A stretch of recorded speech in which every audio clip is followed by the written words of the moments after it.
Jesus, thank you for the opportunity to worship together today. Thank you for the reminder that you are trustworthy and that you are good and you are powerful and you are God.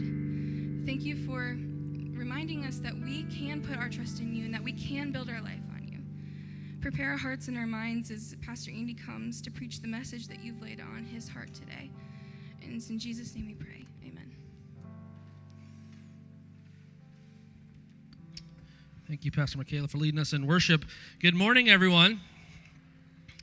I hope you all had a Merry Christmas, a great holiday. We have another holiday coming up this week. We have New Year's Day, but you probably didn't know that today is a national holiday, very little known national holiday. Now, it seems like every day nowadays is some sort of national holiday, National Donut Day or whatever. This is very little known, but it is a thing. Today is National Youth Pastor Preaching Day. I'm in these Facebook groups across the nation, and I'm telling you, like probably 75% of youth pastors are preaching today. It just seems like senior pastors need to take a day off right now, right, Pastor Mark? All right, we got a senior pastor right here. Okay, well, I'm excited to bring the word to you today on this last Sunday of 2020. And man, 2020 has been a year, right? It has been quite a year.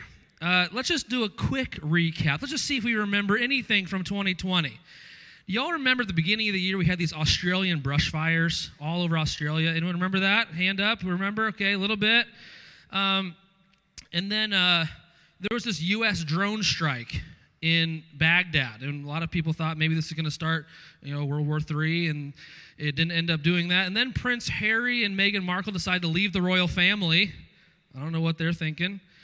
And then we started to hear news of COVID-19, coronavirus. What is this all about? And then Kobe Bryant died in a tragic helicopter crash.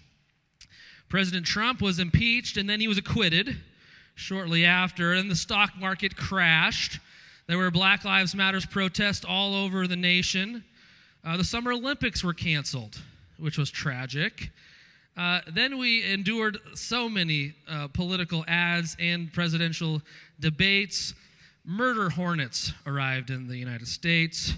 There was an explosion in Beirut that killed a number of people. It seemed like the whole left side of the United States was on fire this year with wildfires. Ruth Bader Ginsburg died. You may not have remembered this one, but we had a controversial and highly disputed election day in 2020, and the world is still struggling with this COVID-19 pandemic. What a year it has been. I saw this meme. I thought I'd put it up here for you. 2020, 1 star. Definitely would not recommend. Definitely would not recommend. I've heard so many people say, I'm just so done with this year. I'm just done with this year. I can't wait till next year. I can't handle it anymore. I'm just done with this year. As if, in one day, a tick of the clock, and it now says 01/01/2021, that the world is suddenly back to normal. I just want to tell you, the brokenness of this world is not going to change in a day. It's not going to change overnight. But what can change is the way we interact with it, the way that we perceive it, the choice we have in how we approach 2021.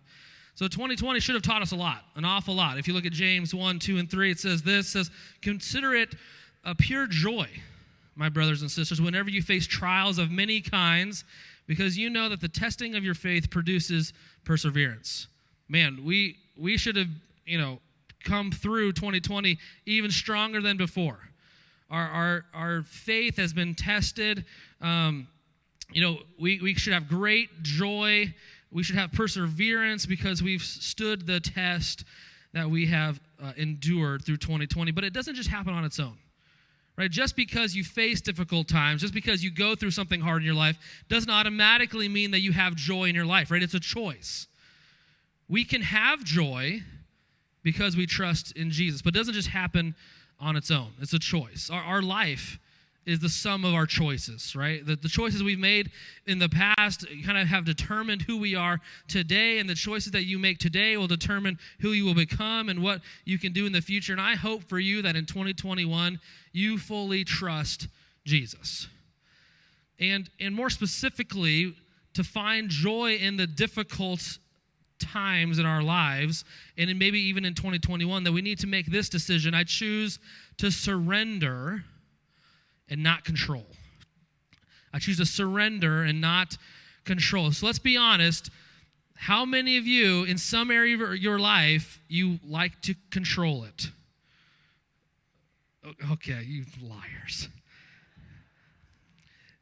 Of course, there's some area that we like to be in control. Maybe it's at work. I just want, this project has to go just my way, and we're going to do it just like this and on my time. And if I want to do it right, I'm going to have to do it myself. And maybe it's at home, and everything has its place, and everything needs to be in its place. And when we vacuum, we want to vacuum in lines. When we mow the lawn, it needs to be in lines, right? We want to control how that looks and how that's going to happen in our lives. Maybe it's people. We want to control people. So we micromanage, and we manipulate, and we threaten and try to control people and how they act and how they live and what they do. Everyone's got their thing that we try to control.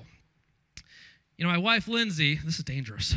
She doesn't have much, but she's got one thing. She likes to control meal planning. Beginning of the week, we know every meal. We know what it's going to be every meal. We know it. And so she likes to plan that. She likes to control that. She likes to know what we're going to have. And, if there's a big event where there's going to be a meal, we start planning months in advance. What is this meal going to look like, and all the cost and all the breakdown, and will people like this? Just lots of plans go into that. Sometimes the event is so large that we have to have a special meeting to meal plan for the event. But if you have a meeting, you have to have a meal at that meeting, and then you have to plan for the meal at the meeting for the meal at the event.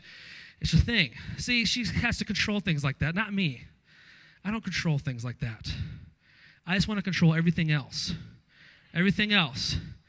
I can't hardly even ride in the passenger seat because no one else can drive quite right. Unlike me, who can drive correctly. I can't ride in the passenger seat. I like to control my schedule. I like to control, I want a 5-year plan. I want a system to improve efficiency and productivity. I want to control how it looks. I want to control how it sounds. I want to control how it's perceived. Sometimes I want to control how you understand something. Right? I kind of have a problem. And so I'm preaching to me today, and if you happen to get anything, sure, great. That's an added benefit, but this really is a message for myself because I need to hear this. Through 2020, I've heard Pastor Darren say 3 things on repeat. Okay, here they are for you. The first thing I hear him say nonstop is, there's much to pray about. Nailed it. He's absolutely right. There's so much to pray about. We should be constantly in a state of prayer because of all the things that we should be praying about. Number 2. He says, we've got to be flexible. I don't like that. I can't hardly even touch my toes. Flexible is not really one of those things in my nature. The third thing he's been saying lately in 2020 is, it's all fluid. I don't like that either. Well, he's right, but I just don't like it, right?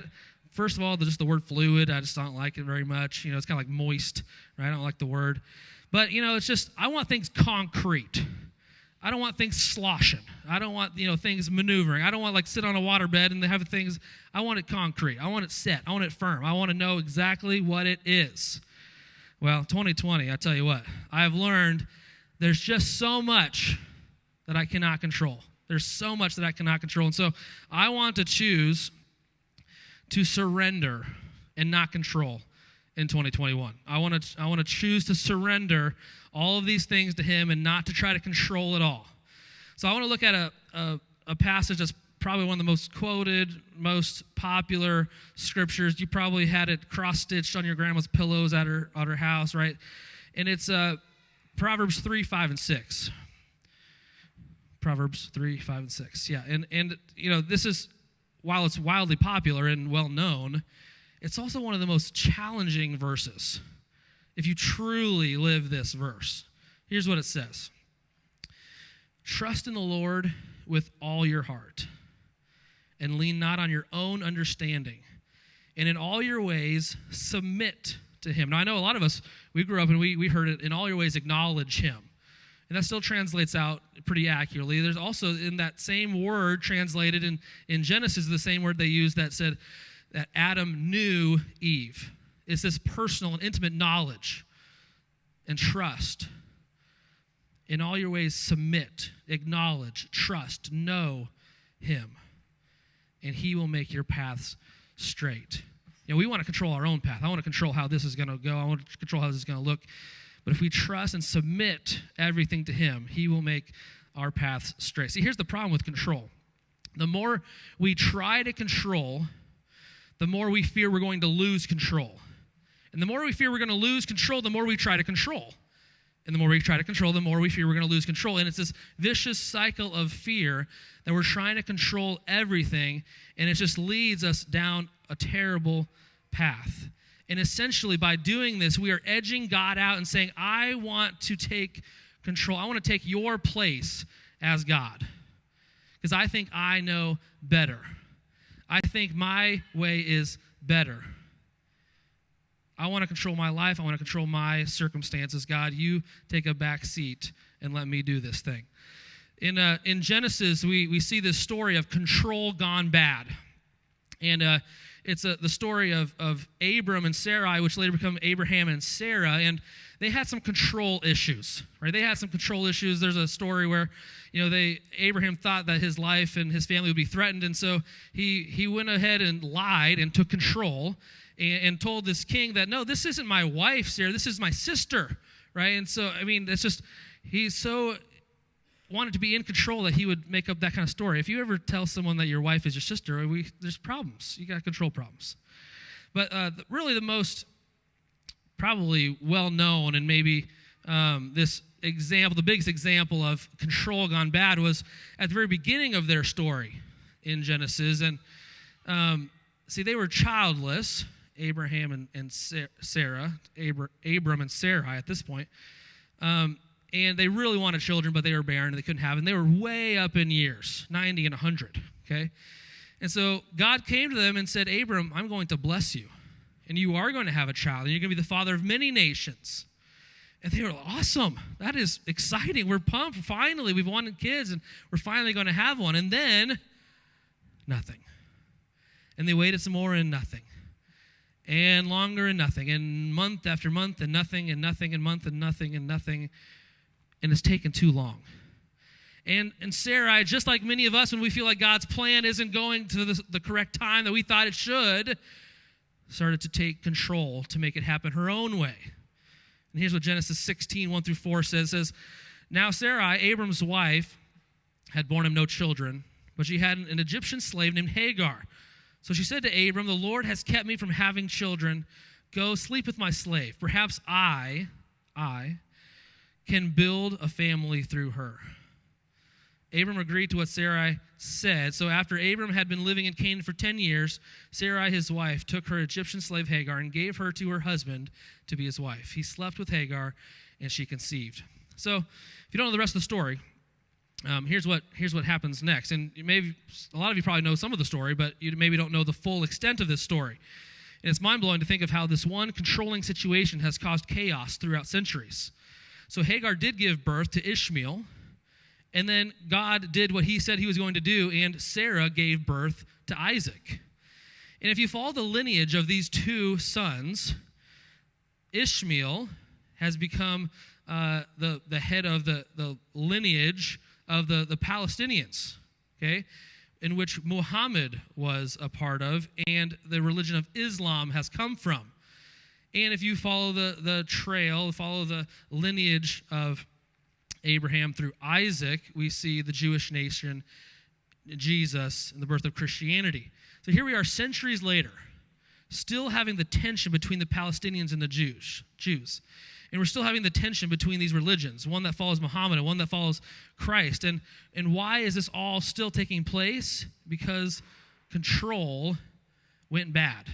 Control in that situation went bad. She wanted to do things her way on her timetable. It wasn't happening the way she thought it should, and so Sarah took control. She took it into her own hands. Now, there's this huge spiritual lesson to take away from this. I hope you write this down, put it in your phone so that you'll never forget this. Don't ever sleep with a woman named Hagar. Just don't do it. Write it down. It's going to go bad, I promise. Don't do that. Okay? Now, chances are, you'll never be tempted with that option, but I promise you will be tempted with something. Tempted to control something that you shouldn't. Maybe you're a single woman who just, you shouldn't date a non-believer, but, he's just so cute. And he's just so nice. And I think I can change him. I think I can convert him. I think he'll become a good Christian man. But you just know you shouldn't. But you want to take control. Or maybe it's your finance. We're trying to dig ourselves out of debt, and we're trying to create a little nest egg, and we're trying to put away for this, we're trying to put away for that, and I know I should be tithing, I know I should be giving and being generous with others, but at some point, when I get that promotion, I'll start giving. When we pay off that bill, then we'll start giving. Or maybe it's you're a helicopter parent, right? You're just, we got to make sure you get into Harvard, and so I'll do your homework for you, and I'll never let you fail. And that kid was mean to you. Well, I'll call the coach, and we'll get you on a different team. And you make sure you put your helmet on, your elbow pads when you go check the mail, and you're just all over them. I was reading an article that talked about employees interviewing for a job that are under 25 years old. 1 in 8 of them come to the interview with a parent. Don't do that. You're not going to be very successful finding a job if you have your parent with you. You're 25 years old, okay? There are things that we're tempted to control. And so we're going to do a little exercise. I want you to name it. What is the thing that you're trying to control? Write it down, put it in your head, put it in your phone, because I think naming it will help us, okay? What is the thing that you're trying to control? Maybe it's your kids, helicopter parent. We just make sure everything's just right. Maybe it's your grown kids. Maybe it's your grown kids' kids. You got to be raising my grandkids right. We got to do just making sure that they're doing everything just right. Maybe it's your spouse. You're trying to control your spouse and what he does and what he looks like and what she's doing and all this different stuff. Maybe you're trying to control that. Maybe it's your schedule. Maybe it's your coworkers. Maybe it's your image. I got to wear the right thing. I got to drive the right car, and I have to look in a certain way in my Instagram photo. And maybe you're trying to control that image. Maybe you're trying to control your future. What is it?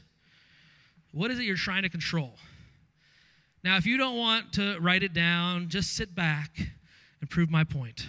Just sit back and stay in control. I'm not doing this stupid exercise, Pastor. I'm not doing that. Just sit back. Stay in control, right? Prove my point for me. Thank you. We all have something. We all have something we're trying to control. So I want to, this year, learn to surrender that control and not try to keep it for myself. So there's going to be 3 questions, okay, that I'm going to try to ask myself to surrender this control. Here's the first one. Is it worth my concern? Is it worth my concern? So let me just give you this personal example that maybe you can translate to your context. So I'm a youth pastor here. I've been here for 9 years. All of a sudden, I'm also the children's pastor, okay, only for a short time, hopefully.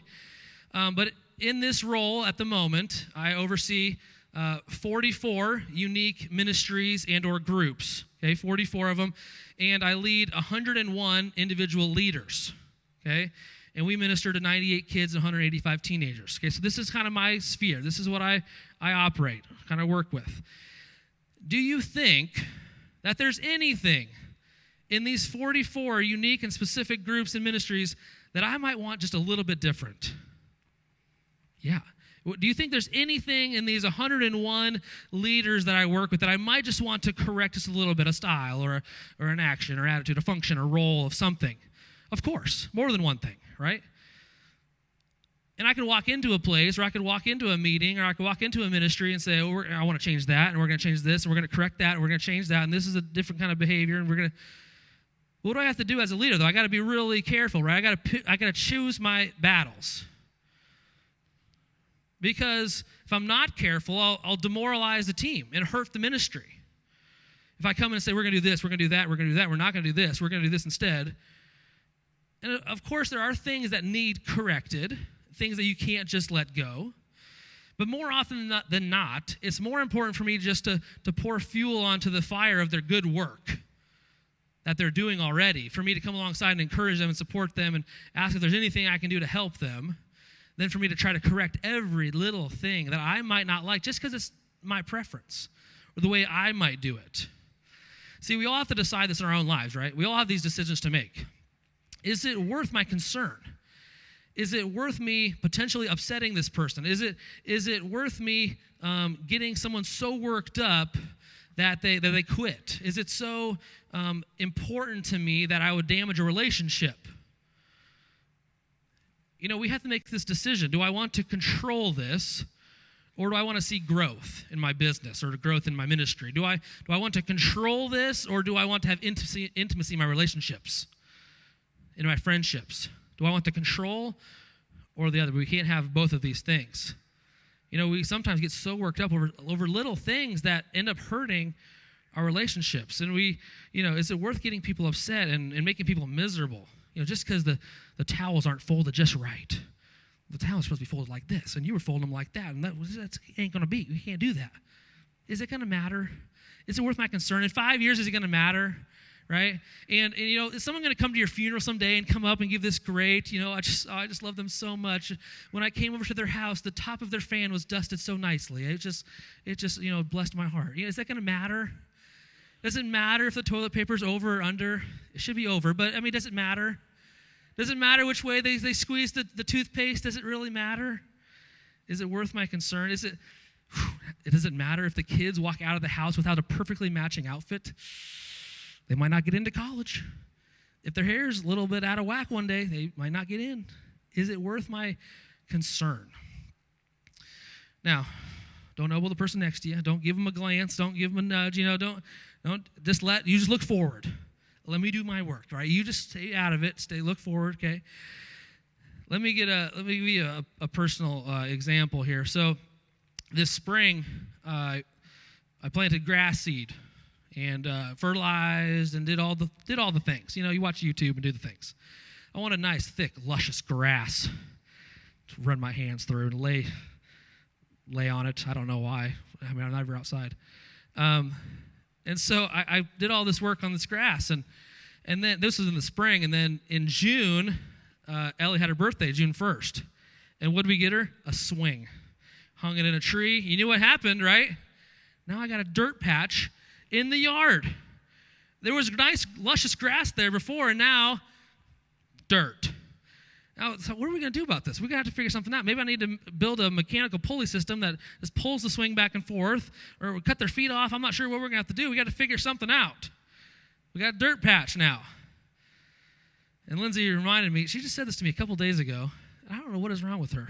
She said, Ellie's 9. We're halfway done raising her. I was like, what is wrong with you? Say that to me. And it makes you think, is it worth my concern? Because in 10 years, that dirt patch isn't going to be there. It's going to be nice, luscious grass. And I'm going to miss it. I'm going to miss it because my kids are no longer there. Is it worth my concern? So much of the things that we get upset about and we cause turmoil and we cause strife in our families and our relationships, does it really matter? Is it worth my concern? Here's the second thing. Second question we need to ask ourselves. Is it mine to control? Is it mine to control, okay? If it is yours to control, do something about it, right? Who knows that God won't do everything for you? He's not going to do everything for you. There are just some things that he wants you to do for yourself. So I want you to hear this, that surrendering control is not relinquishing responsibility. Okay, surrendering control is not relinquishing responsibility. If you're in financial ruins and you're tight financially, you're not just sitting back on your lazy boy and saying, make it rain, Lord, make it rain. Bring down them 20s. No, you got 2 feet and hands. You got a brain. Get a job and stop spending so much money and stick to a budget. Do those kinds of things, right? Do your part. If your marriage is struggling, you don't just sit back and say, well, Lord, if you want this thing to work, you better fix her, right? You check your heart.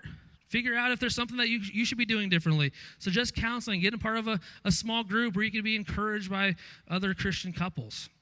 Maybe your kids are struggling. You just don't want to do it anymore. Well, Lord, if you want this brat to live any longer, it's on you. Encourage them. Make sure your lines of communication are open. Make sure they know that they're loved and supported, and do all those things. Maybe if you're a single guy and you're afraid you're never going to get married, stop playing, Among Us or Fortnite or Call of Duty in the middle of the night and get a job, move out of your parents' basement, and take a bath and brush your teeth. Do those things. You got to do some of those things for yourself. So you have to ask, is it mine to control? And if it is, do something about it. If it's not, ask this next question, which is the third one, which says, will I give it to God? Will I give this to God? If it's not mine to control, it means it's his alone to control. Will I take my hands off? Is there something that's constantly been in your heart that you're just trying to control for so long and you realize that maybe it's not yours to control? Maybe it's God's alone to control. I want to read you this passage from Philippians 4. And these are words of the Apostle Paul when he was chained to a Roman guard during house arrest, okay? And I want you to hear this as if you have never heard it before, and it's written just for you in your specific situation.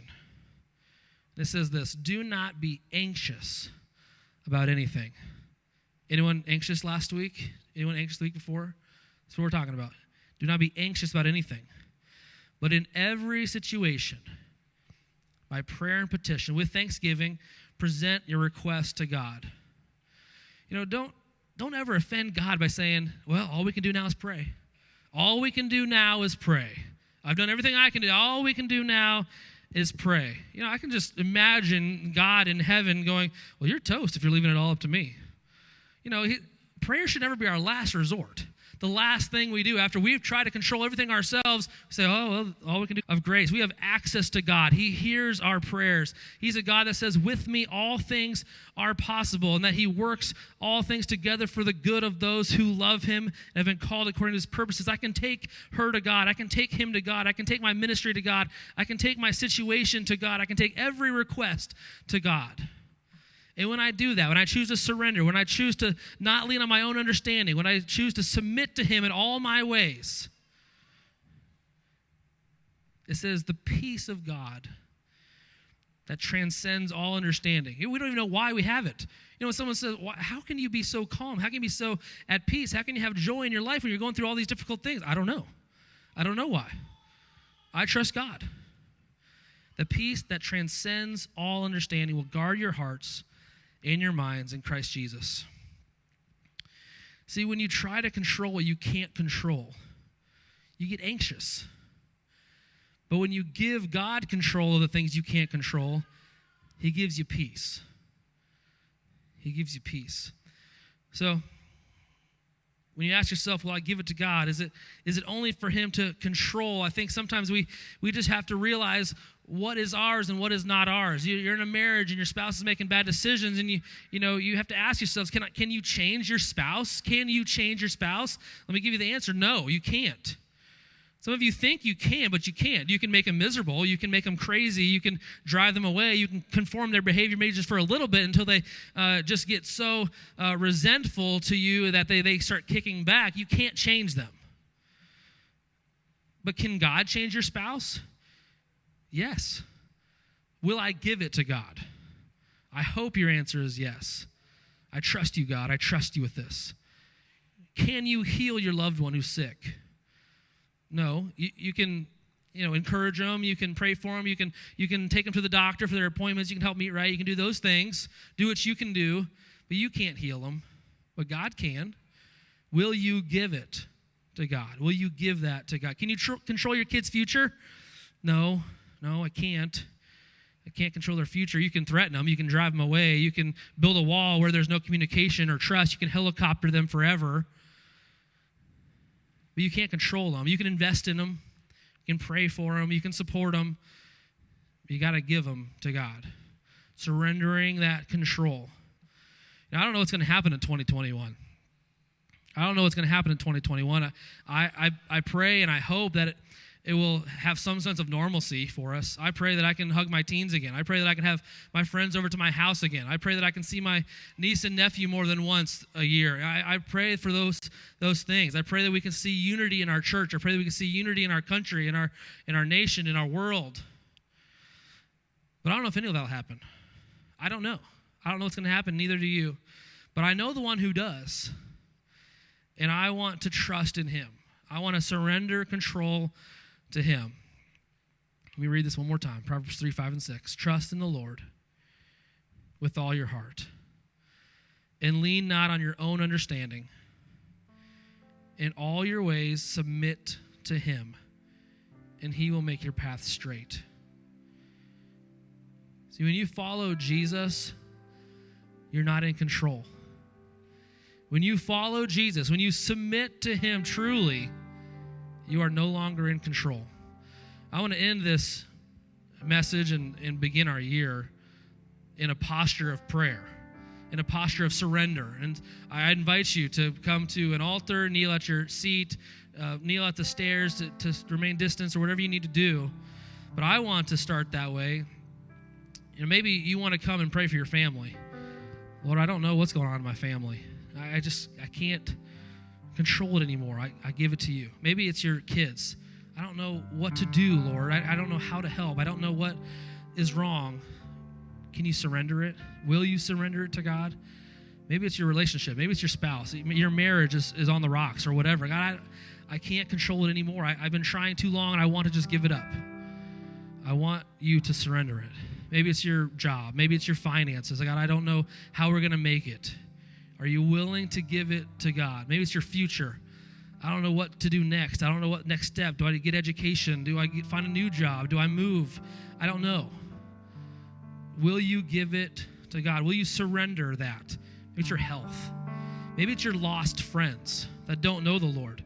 I've been trying. It just doesn't seem like anything's breaking through. I don't know what else to do with these friends that don't know you. Will you surrender them to you? Will you continue to be faithful by giving that testimony and giving that hope to them and give God the control of the results? I'm going to spend a few minutes in prayer. You're welcome to join me.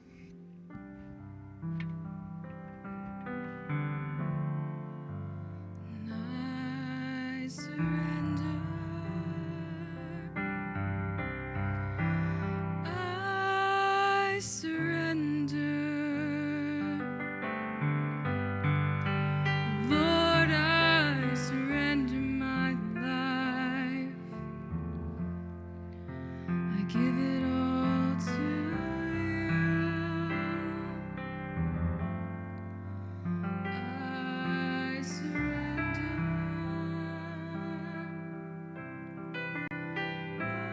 I surrender. Lord, I surrender my life. I give it all to you. And I surrender.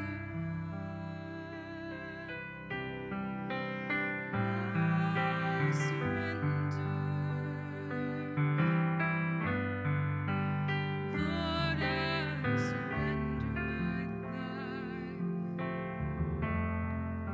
I give it all to you.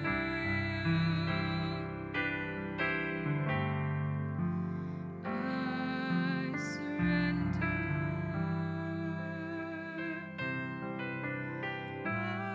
I surrender. Lord, I surrender my life. I give it all to you.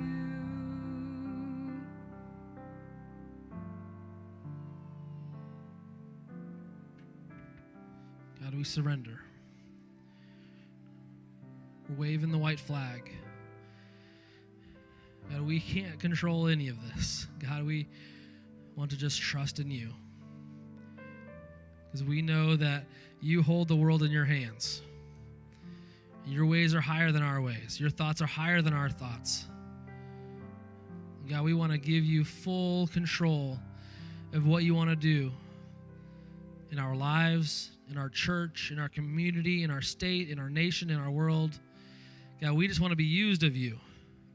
So use us in whatever way you want, Lord. And I pray for every person in this room that they would have that decision in front of them and they would choose to surrender and not control. It's just so easy, Lord, for us to take the driver's seat and to nudge you out of the way and say, no, I think we should do it this way. God, I pray that you would convict us when our hearts and our minds try to edge you out. God, I pray that you would convict us when we aren't submitting all of ourselves to you. And we're only giving ourselves a portion to you. God, I pray that you would just use us however you see fit. God, I pray that you would do incredible things in the year 2021 through our church, through our families, through our own ministries, in our community, in our state, in our country. God, I just pray that you would reign supreme, that we could continually point people to you and leave the results up to you. God, we love you and we praise you today. It's in your holy and precious Son's name we pray. Amen. You are loved. You are dismissed. Merry Christmas and Happy New Year.